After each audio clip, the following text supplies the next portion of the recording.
The date was Wednesday, January 19th. Already? We're 19 days into this year? Well, the date, I was speaking in the past tense. Never mind. All right. Well, I already bungled the start, so right on. How's it going, everybody? Welcome back to Brothers Radio, the show where we drink beer and you listen. It is for our pleasure, your pleasure, just lots of pleasure. It's a pleasurable experience for all involved. There's an exchange of pleasure here. A non-physical exchange of pleasure. Hey, nothing like lending your homies a helping hand, if you know what I mean. That's what I'm saying. Helping handy. Welcome. Well, brother, what do you know, man? I know enough. What's new? What's going on? Well, it seems like you and I have switched roles, Gump. I'm the bum and you're the one working now. Yeah.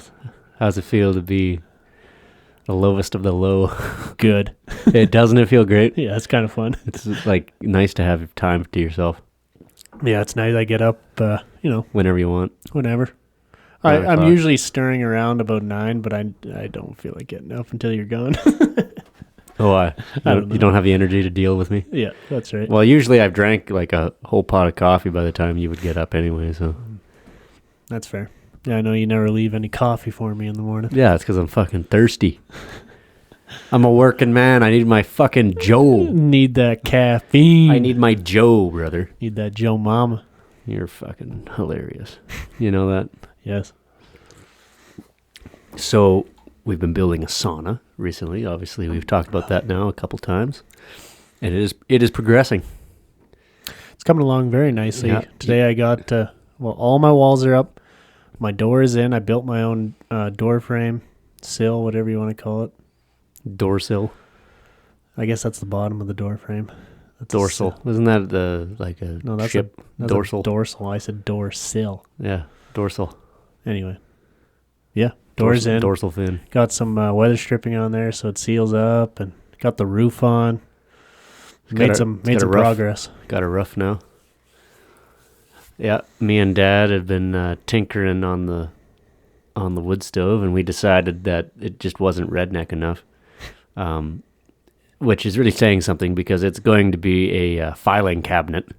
It's a filing cabinet transformed into a wood stove, but it's also going to have a pair of old skinny truck stacks as the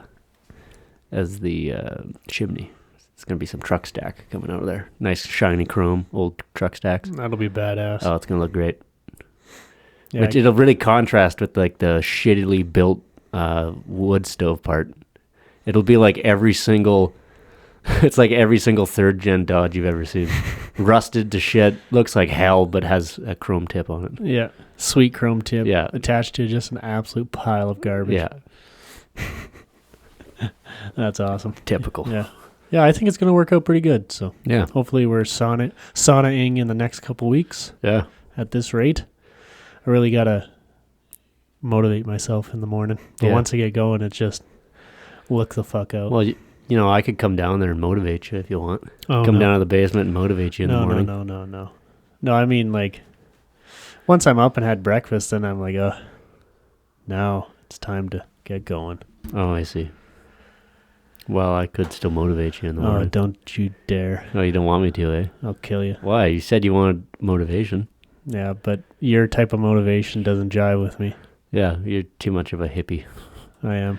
Fucking long-haired hippie. I'll fight you. Yeah, you'll win, too. I'll make love, not war, except when Gump's waking me up in the morning, I'll kill him. I'll make war all day long. Well, just tell him dead. About 5 minutes in the morning. You won't make war all day. Yeah, that's right. Only for a bit. Yeah. So this morning, I roll into work, and first thing we do is we had to unload a guy. Guy came into work. He had this big cocksucker of a land roller machine. What are those things? They're like I can't remember what they're called. Minnewanka or something. It starts with an M. Anyway, big green cocksucker. Like for rolling after seating? Yeah. Big roller, land roller. So we had to unload this thing, and it was a bit of a fuck around because one of the forklifts. Well, we needed 3 forklifts, so we borrowed some other guy's forklift from across the road. We had 2 forklifts. One of ours ran out of propane.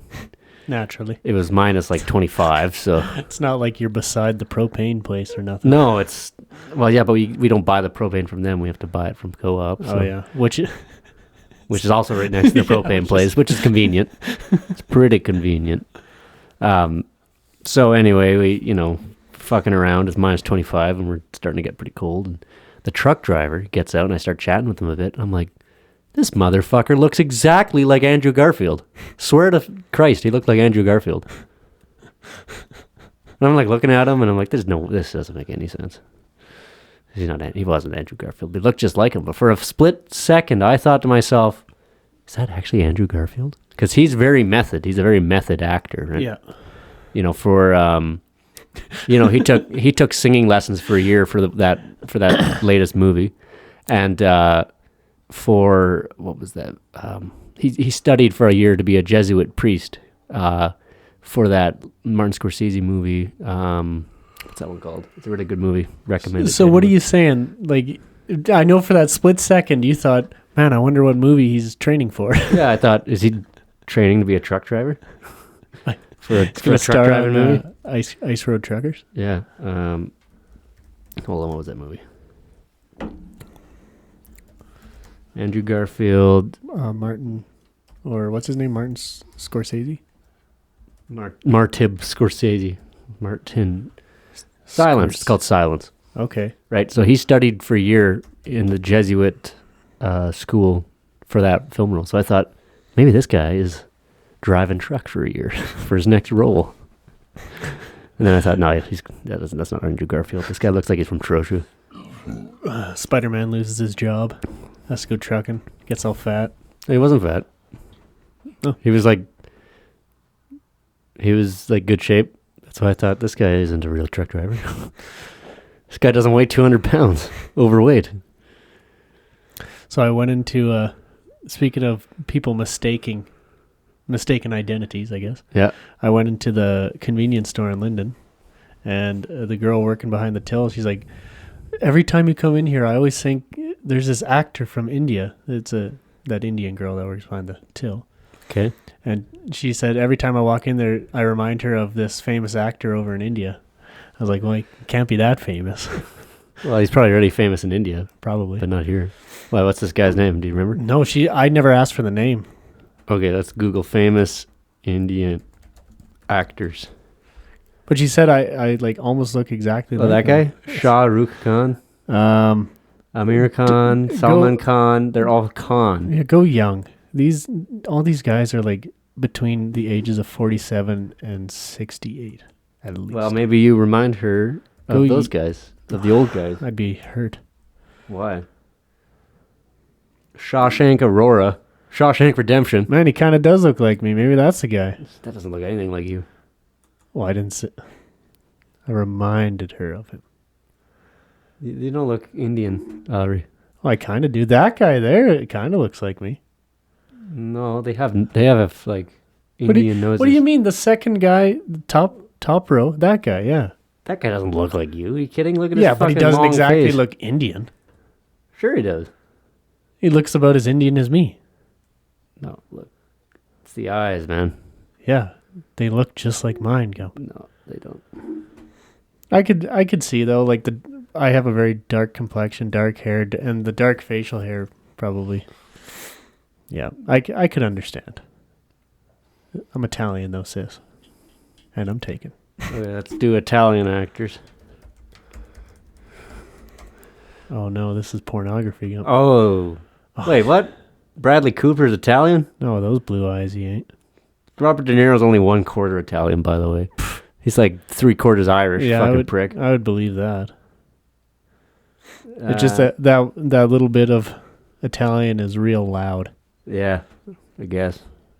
It's the nose. It's all in the nose, really. Hey, speaking of genetics, I kind of had a topic to talk about. So I was working out east, kind of Hannah area, mm-hmm. and we're working for this feedlot, but it's not just your big operations like we have here. Mm-hmm.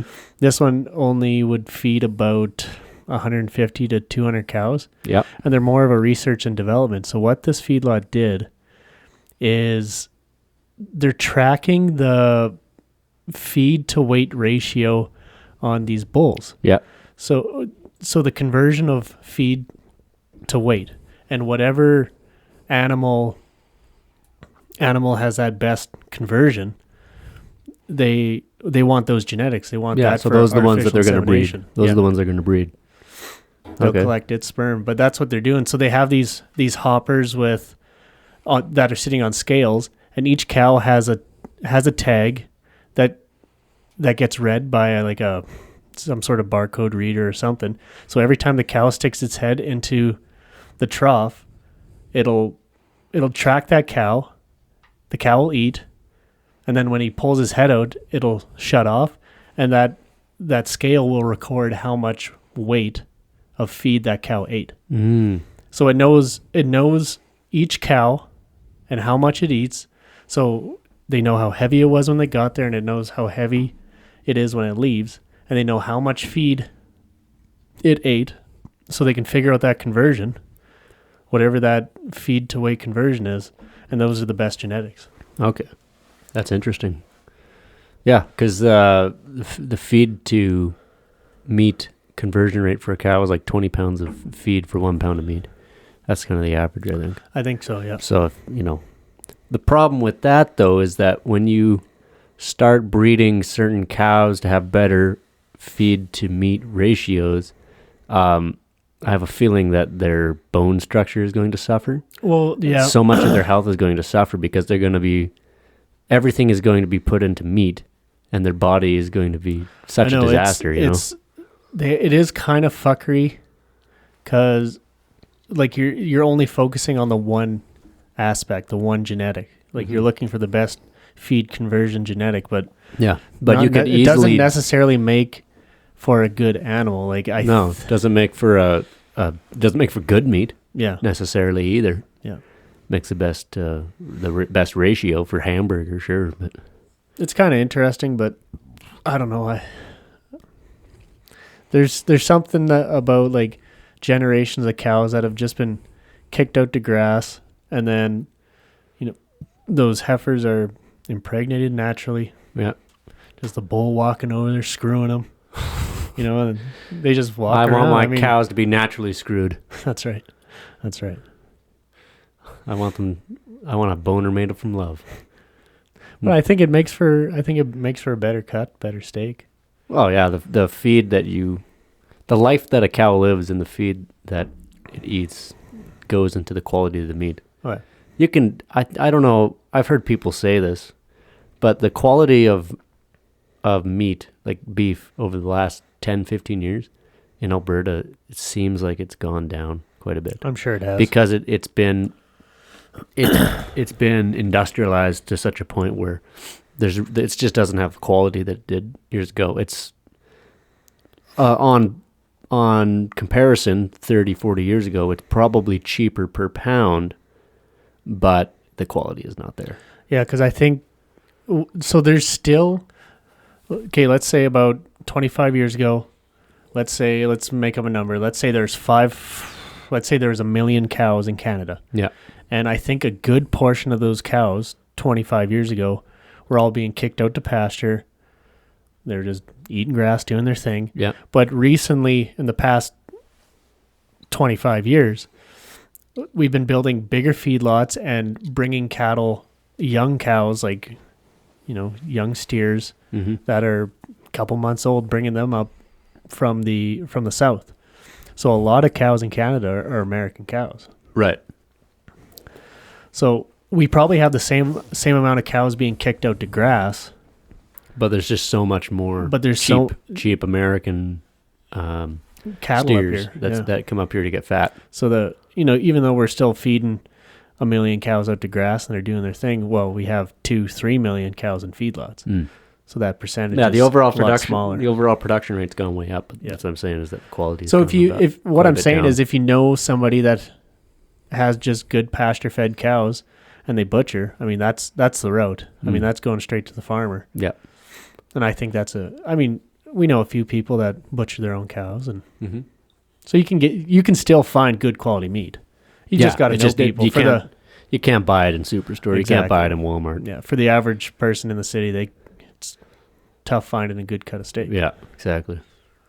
Yeah, like we got some roasts from farmer up the hill here. He gave us like a whole bunch of free meat for just being good neighbors or whatever. And so we tried one of those roasts like a month ago. Mm-hmm. That was a good fucking roast. Yeah, it was. Oh, I did slow cook it for like 8 hours too, so 8-10 hours, something like that. So that also made it really. Oh, it definitely helped. Yeah, didn't even need a knife. It just came apart, delicious, moist.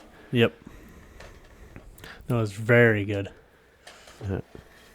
And like his cow, like he runs sort of a feedlot thing up there, but they're in pasture most of their life. His cows. Yeah, a good amount of them. Yeah. So. Yeah. Like every feedlot has a certain percentage of cows that aren't their cows. They just custom feed. Mm-hmm. So a lot of the time, the farmers will kick their own cows out to pasture because it's just the way to go, and then they make their money off feeding cows. Yeah. So, yep, kind of interesting. Yeah, that cattle game it's the next oil boom. Yeah, it's the next largest industry in Alberta, probably after the oil. Agriculture is probably the next largest industry. I'd say, which is interesting because it employs like only 1-2% of the population. Yep. They say there's a lot of vacancies in the agricultural industry, as far as jobs go. Yeah. Like it's just dying for people. Yeah. Well, one problem is you work for a farmer, and farmers are usually assholes. Well, that's not true. But well, no, not just that. Like working for any agricultural corporations. Yeah. They are just dying for people. There's just no one in. Well, it's tough to make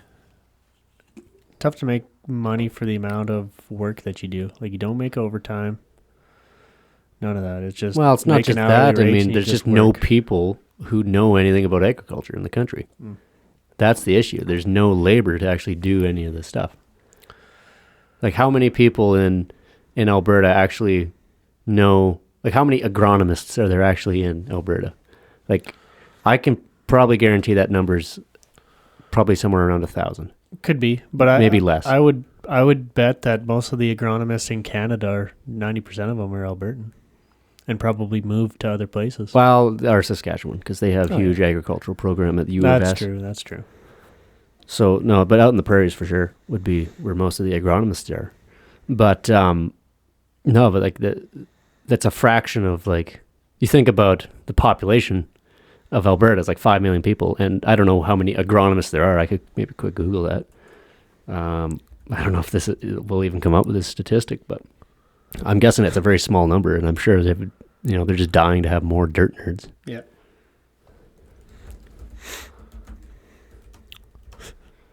I seen your taskbar there. How much blood in my piss is normal? Yeah, that was from the last podcast. Okay. Yeah, I'm sure there's not that many. Yeah, I would say. Well, here's on LinkedIn. There's 111 agronomist job openings. Like that's how many vacancies there are right now. Oh yeah. Yorkton, Saskatchewan, Saskatoon. Oh, Brandon, Manitoba, Cargill at Cargill and Calgary, Cargill and Camrose, one in London, Ontario, but 111 vacancies. Wow. Is quite a lot of vacancies in most the country. Most from Saskatchewan and for like a Alberta. Very niche, like it's kind of a niche thing, but like that's a lot of people for an incredibly niche. And I mean, you can make good money doing it. Like your soil samples and oh, that's everything. Oh yeah, you got to know your nitrogen levels, all that stuff. It's important. Oh, it's a fucking science. It's a complete and total science. I mean, if you don't know what your soil actually is, then you don't know how to treat it so that it becomes the most optimal growing. It has the most optimal growing conditions for your crop. That's right. We're talking like we know what we're talking about.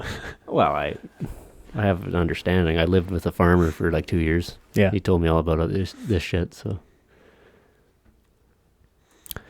Yep. Yeah. Well, what's this? The Google button has a thing on it. Looks like a Band-Aid. Oh, what the fuck? Get vaccinated, wear a mask, save lives. Suck my ass, Google. Hey, did you see on the... go to National Post, Canada. They had an article about Canada Public Health Agency admits to tracking 33 million devices, mobile devices. Oh, yeah, over the holidays they tracked it. They tracked a lot of devices. And like 1 in 4 Canadians support the unvaccinated to serve like 5 days in jail or some shit. Oh, yeah, no, these are completely made up polls. Oh, yeah, I believe it's very easy to take a poll and then... make people believe it. Well, yes. So you can take a poll, and depending on your subject, or what's the technical term for that? Your the word's not coming to me. Your sample size. Yeah. Your sample size and the makeup of your sample. You can come up with all kinds of crazy ideas. So that there was one that's like 80% of Canadians think that a fine for this is a good idea, and they, this, that, the other, but they're only polling a tiny part of rich, yuppie Montreal. Well, what they don't tell you so then they take that and then they think it's representative of all of Canada. Like, that is not how you should poll people across the nation, but they don't do that. What's even more disturbing is how essentially the provincial governments and the federal government are deciding their policy based on these polls. Mm-hmm. That's how they're deciding these things. Yep. So they fudge the polls and then decide what to do afterwards. Yeah, it's ridiculous. They can justify anything that way then, if they're using polls, popular polls, to decide what to do. Well, and they can, like you said, they can justify their actions on polls that they don't, like they're not... That aren't actually accurate or representative. Yeah, like they're not a Canadian poll. It's the National Post made this poll. Oh, let's believe it. But if the Canadian government realizes that it's wrong, it's like, oh, that wasn't our poll. No harm, no foul. I don't understand what you mean. Like, if the Canadian government uses a poll, like a random poll off the internet, and uses it for policy, and then, I don't know, somebody picks up on it and be like, this poll is fake, this doesn't make any sense, be like, oh, it wasn't our poll. Well, no, that's not... They wouldn't be using the National Post's polls. They'd be using their own polling services. Oh, so they just walk into... It'd be Canadian government like polling some services. Hospital boardroom with 100 people. And take 95 of them said, oh, it's a good idea. It's a good idea to put unvaccinated people in prison, and then, okay, that's representative of all of Canadian society. 95% of Canadians say that unvaccinated should go to jail for 5 days. No, it's very easy. Okay. It's very, very easy to change perceptions on things when your sample sizes and your samples itself are manicured. Yeah. If they were to take an actual, like a nationwide poll, I think they would find it be fairly, I think probably... It'd probably be very reasonable. I think it'd be very reasonable. It would be. Like, I imagine probably 60% of people are saying it's time to end these lockdowns. Yeah. Yep. There's still the crazy wingnuts out there who think that this is still a good course of action 2 years later, when we know that there is ways to treat this. There's many ways to treat the virus. Multiple treatments. Yes, the vaccines work. But not to mention, we've gathered enough statistical evidence to show that this virus is not nearly as threatening as we once thought it was, and it is completely manageable. Yeah, and we've seen from past pandemics that after 2 years, the worst has been done. I mean, it's happened consistently on, like, the Spanish flu was... The Spanish flu came and went in 9 months. Yeah. That was, of course, they didn't really know what was going on. By the time they kind of figured out what was happening, it was kind of too late and it was everywhere. So they're like, oh, well, we're fucked now. Yep. That one killed a lot of people, but... Same thing happened with COVID, though. Yeah. Well, no, I think COVID is... It started out as something to be concerned about and has morphed into a way for governments, political elites, economic elites to wrest control from people, from the people. That's what it's become. Which brings me to something which I I want to talk about, but also don't really want to talk about. But have you heard about the World Economic Forum? Okay. Which is an international body of economists, and I don't know, it's a UN sponsored thing.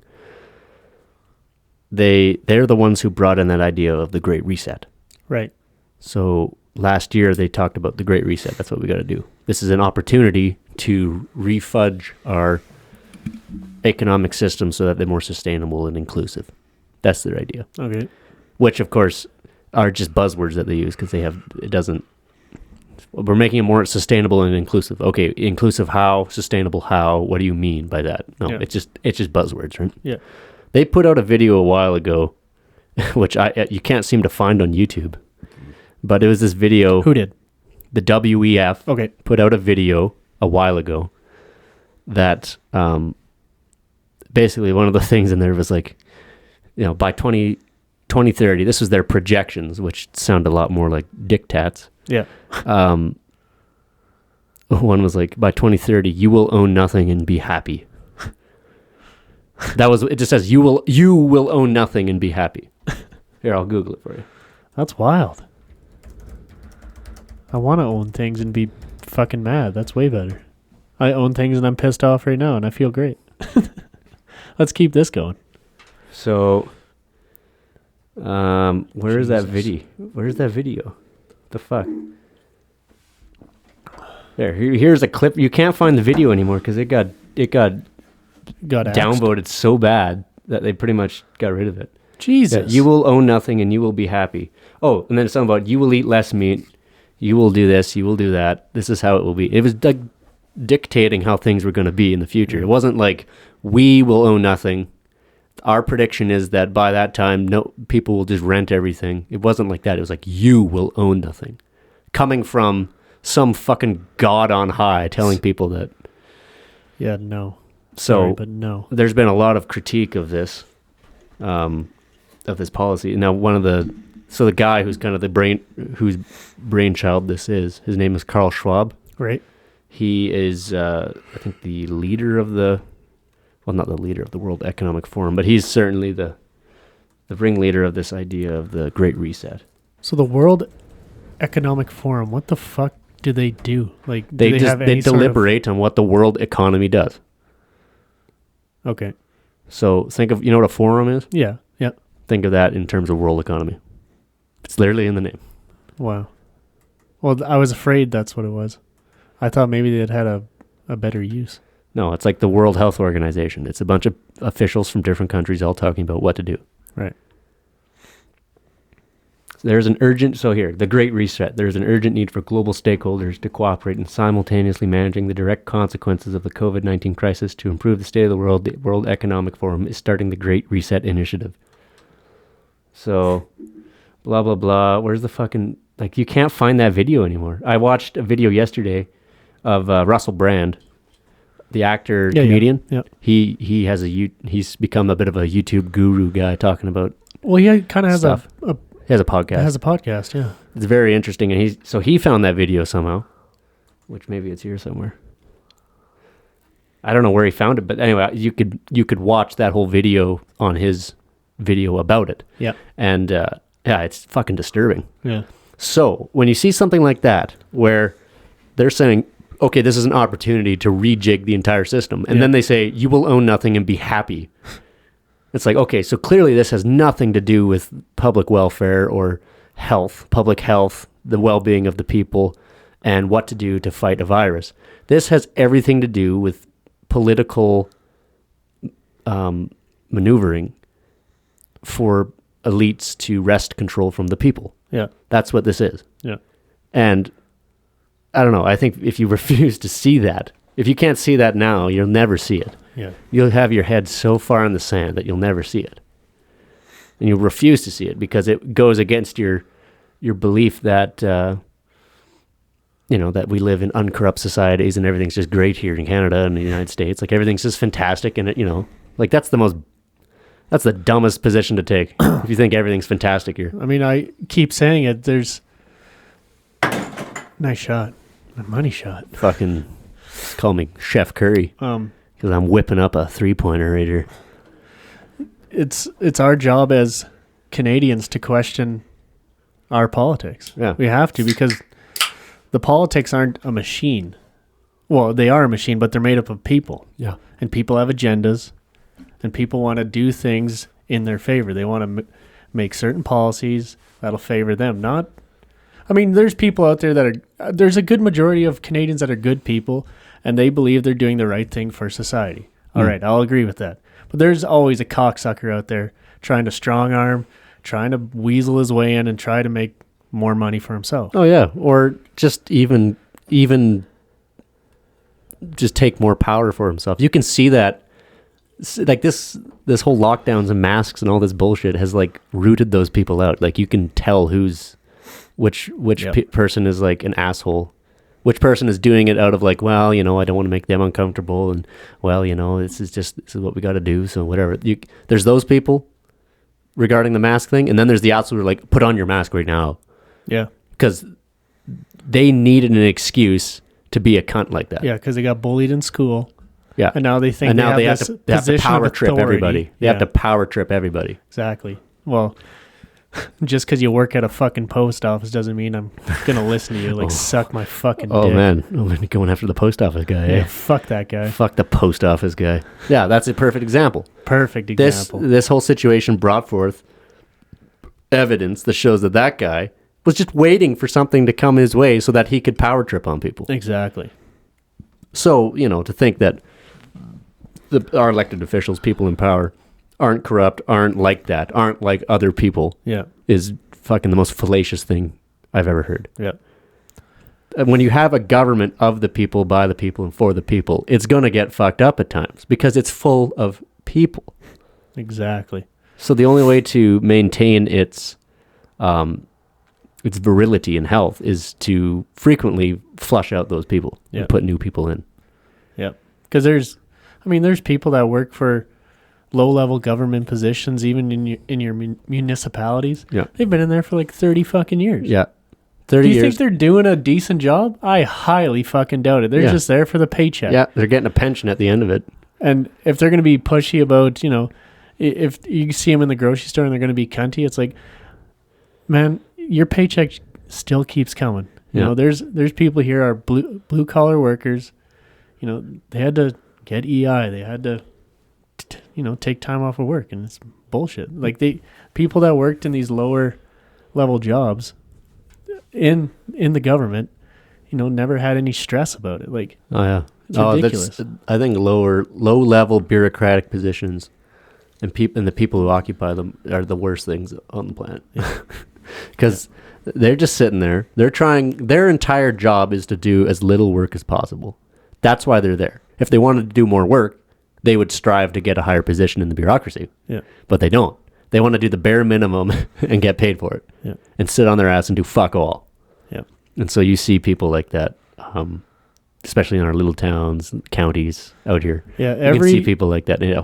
It seems like every single town foreman, they're I'm just shitting on everybody today, but every single town foreman is the fucking same. Yeah. Nothing is ever their fucking fault. Oh, we don't have these tools, the budget, worrying about the budget. Like, shut the fuck up. Yeah, just do it. Just do it. Don't have the budget? Okay. Well, you don't have the tools? I'm sure you could talk to some farmer around here or somebody who does have the tools, pay him a couple $100 bones for their time, for the tools. Yeah. Do the job, have it done. Exactly. And nothing, it seems like I've never met a town foreman that's accountable for their actions. No. Ever. No. It seems like you know what? Forget town foremen. It's anybody with a position of power in a political job like that. They're never accountable. Nobody's ever fucking accountable, and it's irritating. I hate it. Yeah. Oh no, they can just default accountability on their person, like the next person in the chain. Yeah. So we didn't get the go ahead from the CAO, so we didn't. That's why we didn't do that. Yeah. It's like, okay, so clearly you're just occupying space. Yeah. That's your entire purpose, is to occupy space and wait for a pension. Yeah. If you actually cared, so say something, okay, say like, I don't know, a water main breaks, right?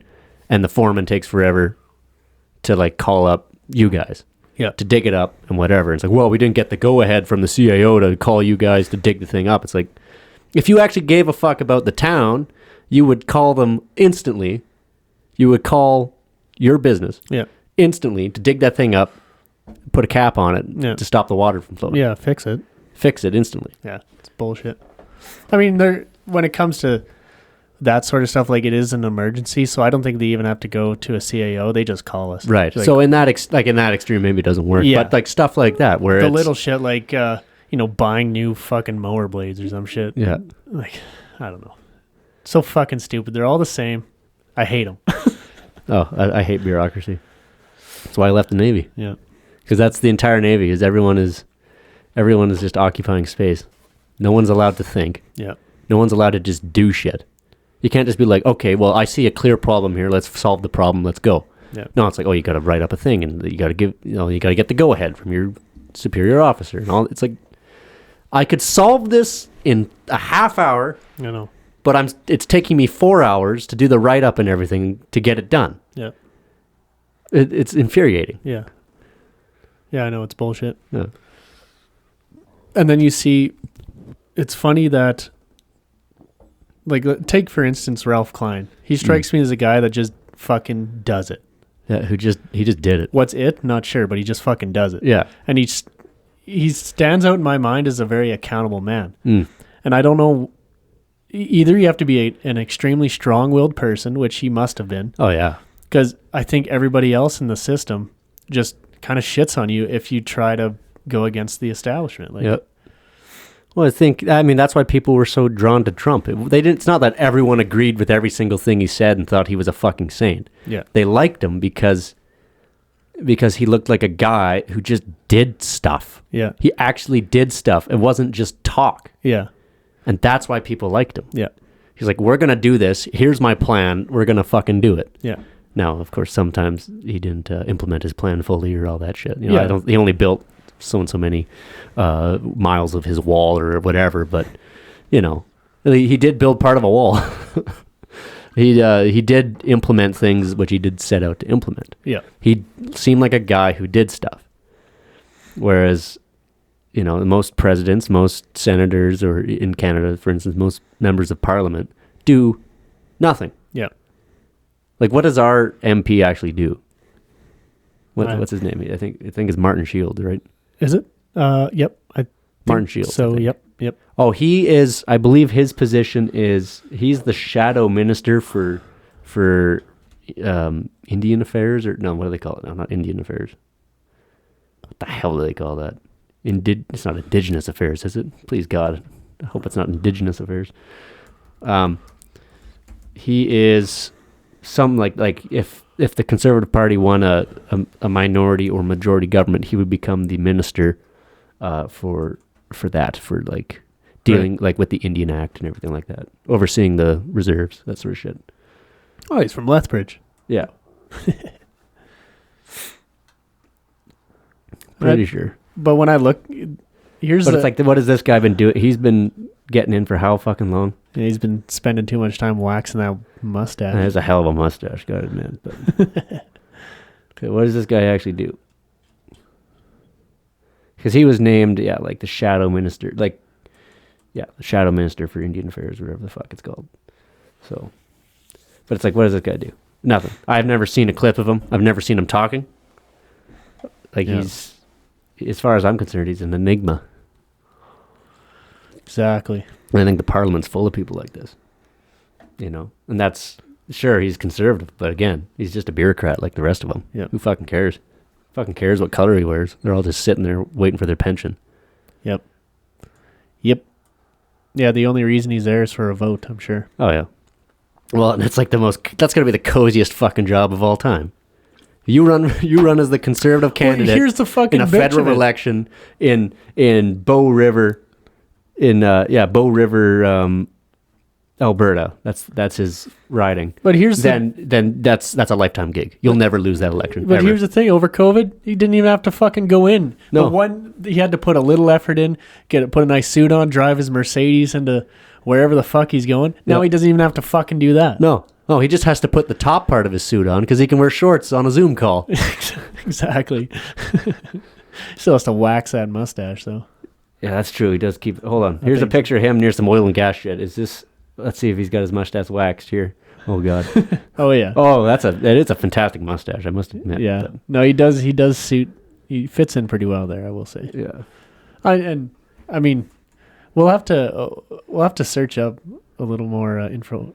Or I'd like to see how he talks or listen to how he talks. Yeah, but that's the thing is like you don't see anything about this guy. Yeah. He doesn't seem to make a drop in the bucket. You know what I mean? Yeah. What percentage of Canadians are government workers? Let's Google that. I bet you if you looked at the city of Ottawa, it would be 95%. That's not even a joke. Like that's the entire business of that city. It's government work.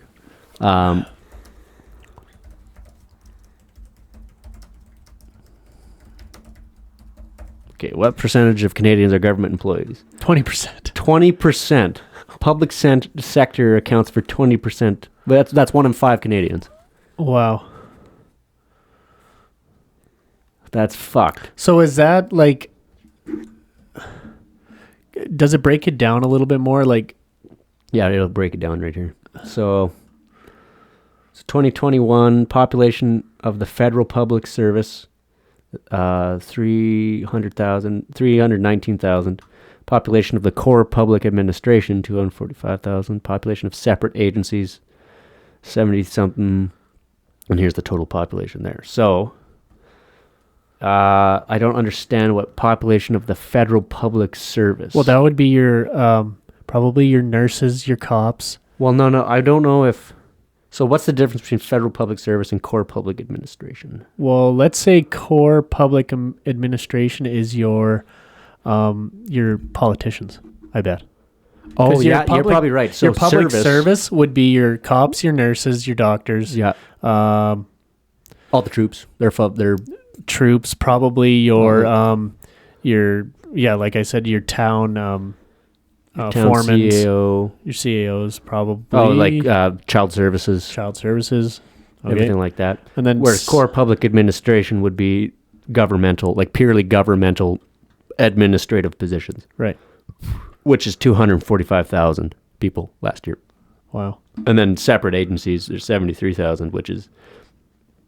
I'm not sure what would fit into separate agencies. I wonder if that isn't more like forestry, things like that, maybe. Yeah. Well, I'm thinking probably contractors that are hired by the government. Oh, that's maybe be it. Could be that too. Yeah. Yeah. Hired by the government, but technically their own thing. So here's a glossary of key terms. Can we click that? Go to the glossary. Oh my God. That's okay. So federal public service, which includes the core public administration, blah, blah, blah.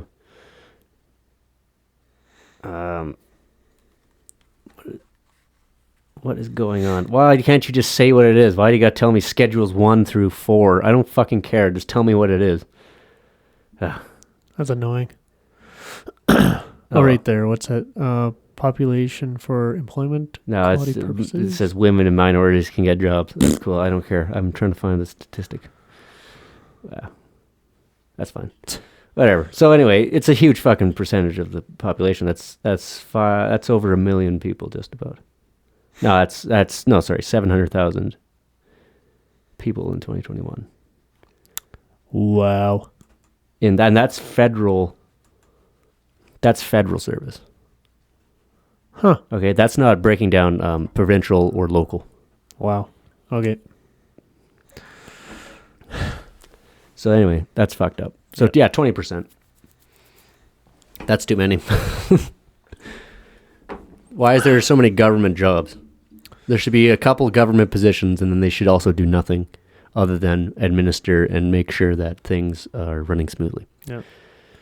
Yeah, I bet everything else should be opened up, set for the free market to handle. That's my opinion. I'm a free market guy. Yeah, me too. I'll die on that hill. I like free markets. Which I should point out that we do not live in a free market system. I think that's very evident. Yeah. I think that's very evident when pharmaceutical companies are deciding government policy. For sure, influencing. That's for sure. Yeah. I think we've probably known for a while that the United States, and Canada for that matter, are not free market systems. Because in a free market system, companies can compete with each other and the best one dies. Or the other way around. Sorry, the worst one dies, the best one wins and gets to continue making their products. In the system that we live in now, a corporation on the brink of destruction can apply for government grants to keep itself afloat. Yeah. So you look at GM and Ford and all those companies that nearly fucking went bankrupt in 2008. They got massive bailouts. It's like, why? Well, because they represent how many hundreds of thousands of employees. And if those people lose jobs, then that's going to come back on the government, and that administration is going to lose votes because those people are pissed that they lost their jobs, and they're going to blame it on that government, and blah, blah, blah, blah, blah. So these massive corporations get in bed with the government so that the corporation continues to live and so that the administration continues to live. Yep. It's a symbiotic relationship that feeds on the people's pocket, essentially. It's bullshit. It is bullshit. It's not a free system. You look at like Tesla, people are like, wow, Tesla, that's so innovative, all this crazy shit. You would not believe the amount of government subsidy I think they've turned profit 1 year. Yeah, I think or so. Some shit. In their 12-year run, they've turned profit. Let's see. How much money has Tesla received from the U.S. government? Oh, $600 billion. Tesla accepts certain payroll benefits from the federal government's... Oh, sorry. Hold on here. Yeah, Tesla accepted some of the $600 billion that Treasury Secretary Steve offered corporations early in the pandemic. Oh, sorry, that was a bill. They didn't offer that much. That was a bill brought in 2020 to save corporations. They took a little bit of that money, but they took a little out of the $600 billion. Yeah. Oh, okay, gotcha. So there's a site called cleantechnica.com. They're going to tell us how much they've taken in over the years. What a wild world. Let's see, blah, blah, blah. Where's the actual numbers? Show me the numbers. I don't give a fuck about this preamble. Just give me the numbers. Well, what's going on here? 400 million? Tesla received 400 million. Oh, okay, so Tesla's total subsidy value, according to the data, is about $2.5 billion across 109 awards. So anyway, they've still received a shitload of money. But for instance, Ford has borrowed nearly $6 billion. Nissan borrowed about $1.5 billion. GM has borrowed $50 billion. Okay, so there's a difference. So Ford borrowed $5.9 billion, $6 billion. Okay, but then it says, as of today, Ford has a total of at least $33 billion awarded. So over its entire existence. What? Oh, okay, yeah. That makes sense. Yeah. That's a lot of fucking money. GM and Chrysler both went bankrupt during the 2008 crash, and so GM's total subsidy value is $50 billion. So I mean, Tesla obviously is getting huge subsidies, but I mean, even the old automakers are worse. Yeah. But either way, any way you slice it, it's like, why is the government bailing out companies that can't stay afloat on their own? Let them fucking die. Yeah. Let them fucking die, and then let the engineers and all the other smart people in the company form a new company that actually works. Yeah. Yeah, because there's always people working for these companies that have... they're smart people in there. Yeah. Fantastic ideas that probably get axed all the time because it's, for whatever reason, it's not economical, or it's... Goes against the establishment. Goes against what the company's vision is for the future or whatever. And it's like, no, this is a great idea. The company wants to sell luxury pickups. And when some guy's like, dude, we can engineer and manufacture a pickup that will drive for 500,000 miles and will cost someone only $20,000 US off the lot. Yeah, but that's... massaging sheets. Massaging sheets. Seats. Massaging seats. Air-cooled seats. That's what they want. I don't fucking want that. No, I do. They're nice. Well, I will admit they are kind of cool, but I would not would not buy them for. I would not buy a truck because it had fucking air conditioned seats. Oh no, I bought a truck for the box. Yeah, but there's many trucks you could buy for the box. Yeah, every truck has a box. Yeah, but this one had nice. It had a heated steering wheel. That's not why I buy a vehicle. I don't give a fuck about gadgets. I want to know, will it get me to from A to B as cheaply as possible, and will it last forever? That's what I want. Yeah, but they don't have that. They would if they would listen to some fucking engineers who want to build something indestructible. Yeah. But it's not economic in many I'm sure in many of the boardroom meetings. Well, you can't build a vehicle that lasts way too long because then nobody will want to buy another truck. Well, yeah, exactly. It's the Gillette razor issue. Like, Gillette razors, the reason why they've done so well, because they were one of the first corporations to bring in the idea of something that's disposable. Mm. The razor blade, you got a fucking straight razor when you were 16 years old. When you were born in 1910, you got a straight razor or a butterfly razor or something like that. And you shaved that bitch for your whole life. That was the idea. You just use that. Because you got a razor and a stone to sharpen it. Exactly. Yeah. And that will last you forever. Well, now you got to buy fucking disposable razors all the time. You can't even buy a straight razor for like $30. I don't know how expensive they are, but I'm guessing they're not cheap. Probably not. So instead of making something last, making something good, they made something convenient. Mm-hmm. And that's what I think has gone wrong in most societies, is that they've valued convenience over something that is just a better product in terms of manufacturing simplicity, in terms of reliability, and in terms of cost. Yep. Yeah, I mean, you see it in appliances especially. Mm. Nobody has a dishwasher or a washing machine or a dryer that lasts more than 10 years anymore. Yeah. Or a fridge. Yeah. Meanwhile, the old fridge from 1955 probably still going. If your grandma and grandpa have an old fridge, probably still going. Didn't Case build a fridge? It was International. International. Yeah, International Harvester built fridges. Yeah, and you see those. Grandma had one in her basement. Yeah, I think that bitch still worked. Yeah, and it had like the old steel latch, like you'd pull on the lever to unlatch it. Yeah, it was one of those ones that a kid could hop in and fucking die. Yeah, that was before like our modern fridges are just like suction sealed. Yeah, and you can open them from the inside, but before that, you had the latches. Yeah. Too many kids latched themselves in the fridge and froze to death. Oh, exactly. It's too bad. Well, I mean, if they were why were they so fucking stupid? Maybe they deserve to die. That's all right. There's a controversial opinion. The kids who lock themselves in fridges deserve to fucking die. It's natural selection. Yeah, it is. Yeah, you go the same way as a lunch meat. If you lock yourself in the fucking latched fridge, you deserve to be lunch meat. That's all I'm saying. Going in the garbage. Toss you out of here. Yeah, we'll throw you out like the head of lettuce. Get out of here. Get the fuck out of here. You were my least favorite. Yeah. Yep. No, I think, things have been made mass-produced poorly, cheaply, and with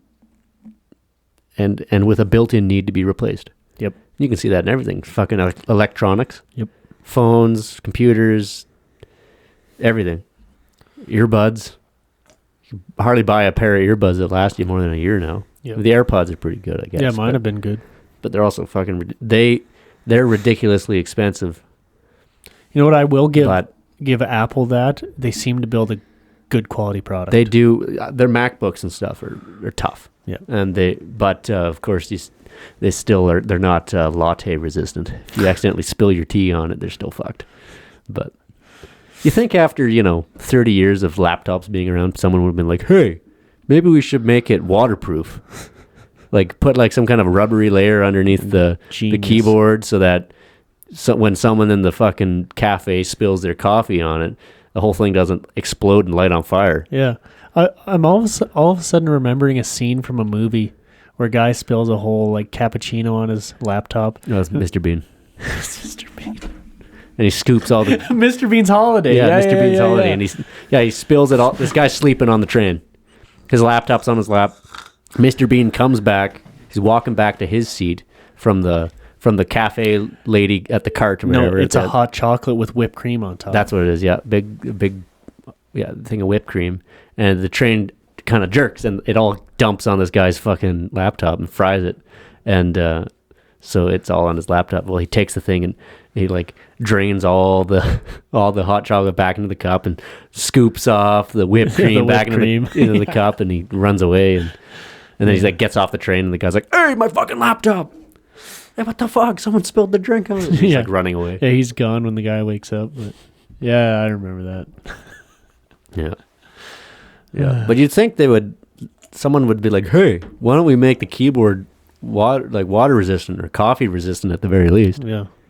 You know, water, coffee. I don't know if they work the same, but I do know they wreck laptops. Liquid's liquid. Liquid is a liquid. You think someone would do that? But no, then how would they? Like, that's the most common way a laptop gets fucked up. Oh, yeah. So why would they build something that is resistant to the most common way it gets fucked up? Yep. It's like, I've noticed there was a time period where people were hyper concerned about the durability of their phone screen. And so phone screens got like super durable. And I remember I had a Pixel 1, and this was probably about 5 years ago now, 5 or 6 years ago. The Pixel 1, that thing was tough as fuck. Like, I dropped it like 20 feet into some gravel. It's fine. Yeah. Dropped it on concrete. I don't know how many fucking times. Like, not even, I had a case on it, but it was like the thinnest possible case. It was the cheapest thing I got for $20. From that kiosk in the mall? Yeah, from the fucking mall kiosk. Like a hunk of garbage. Like, that didn't protect anything. Bro, it's a good case. Bro, it's a good case. $20 Canadian. Well, Raj Pinder, you make a good case. I'll buy it. That's a good deal, Raj Pinder. You argue a good case on a case, so I'll buy it. Good old fucking Raj Pinder in the mall, man. Love those guys. Shout out to Raj Pinder.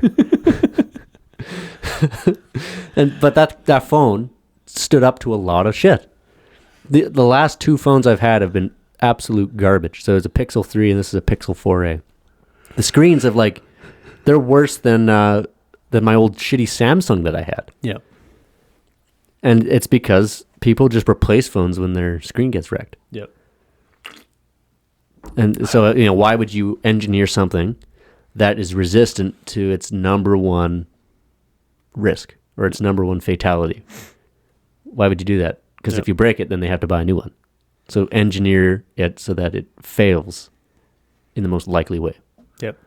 It's bullshit. It's stupid. I hate it. Quit doing that. Quit it. Yeah.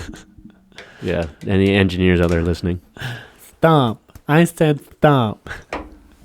I can't believe it, car wash. Good old Sam Hyde. I don't know if you guys ever watched Sam Hyde before. You should Google him right now. Oh, okay. I'm going to change my ways.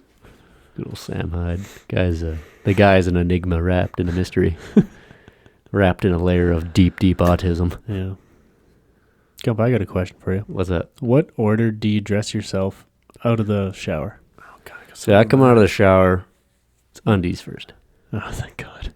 Well, you think I put on my socks first? I was hoping you didn't. Thank God you don't. Why would you think that of me? I don't know.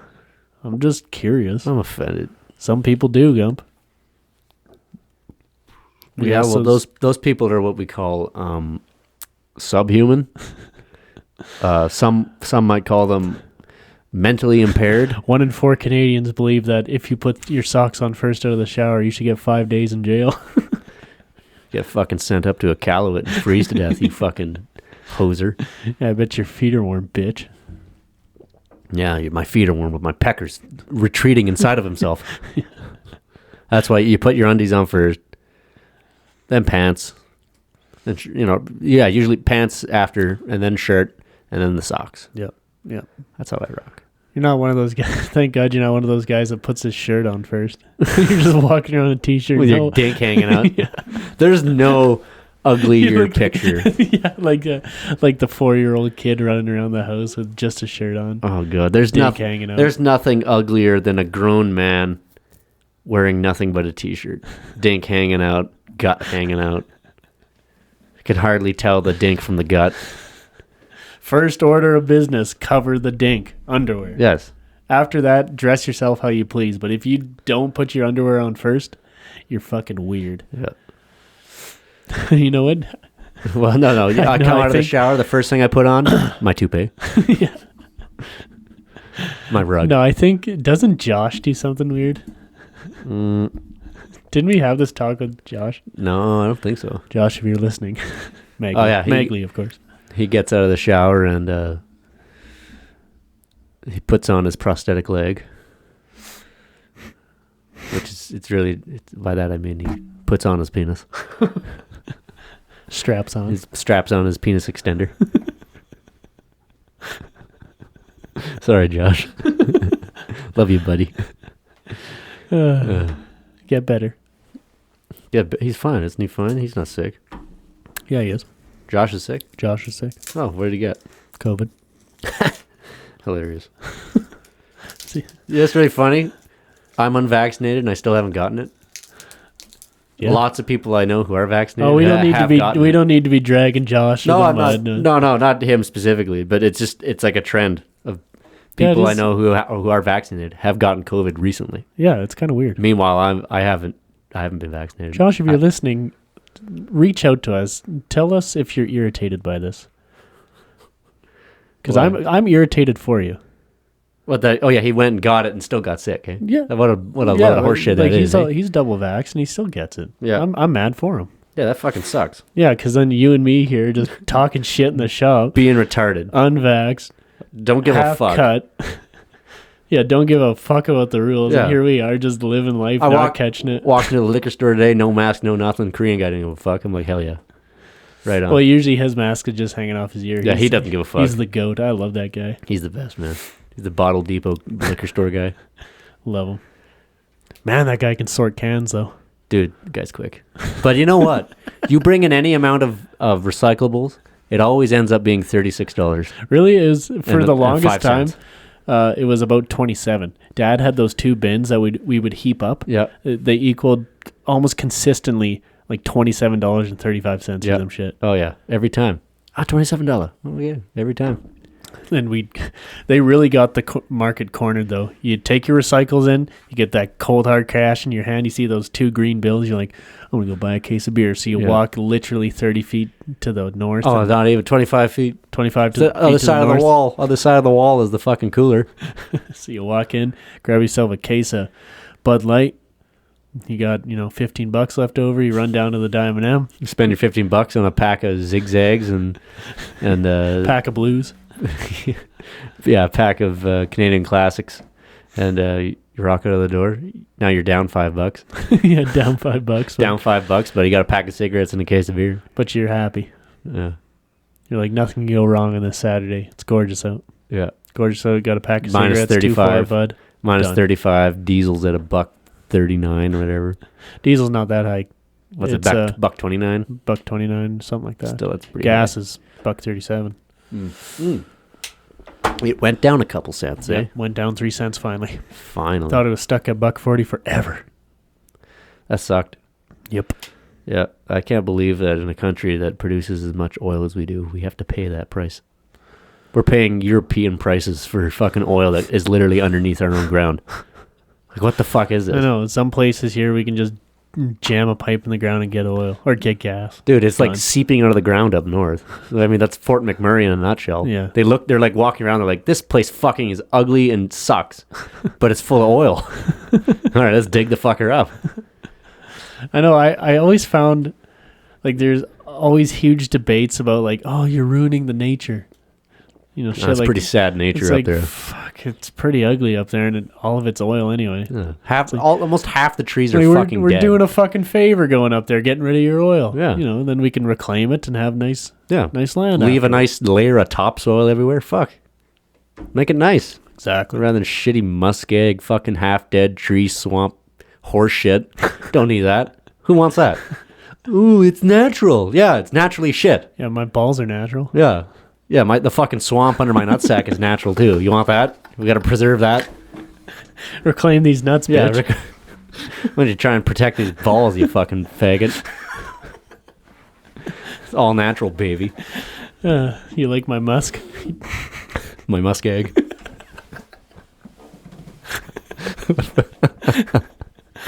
Good God.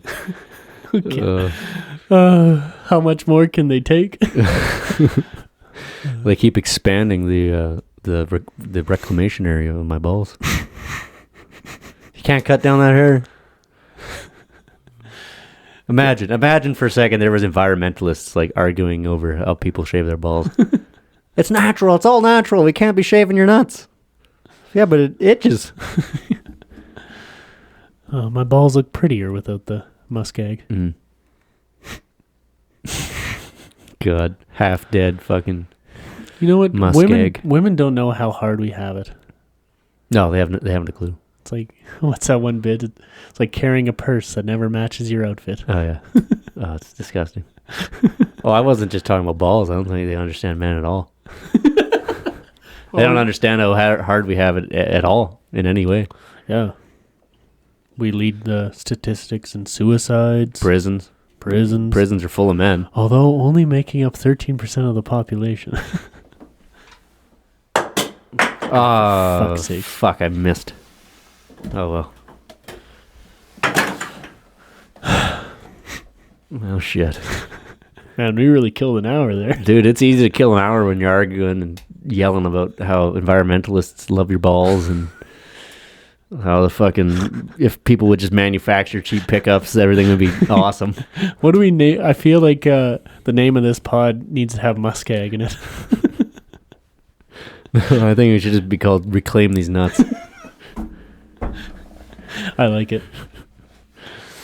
All right. That sounds good to me. Thanks for listening, everybody. Yeah. We'll be back shortly, I'm sure. Yeah, probably this Friday. We'll record another. Probably, yeah, episode probably Friday Tuesday, or Saturday. Yeah, Tuesday. I mean, Saturday morning, probably. Mm-hmm. Or Most Sunday likely. morning if we record on Saturday. But more than likely Saturday morning. So. Mm-hmm.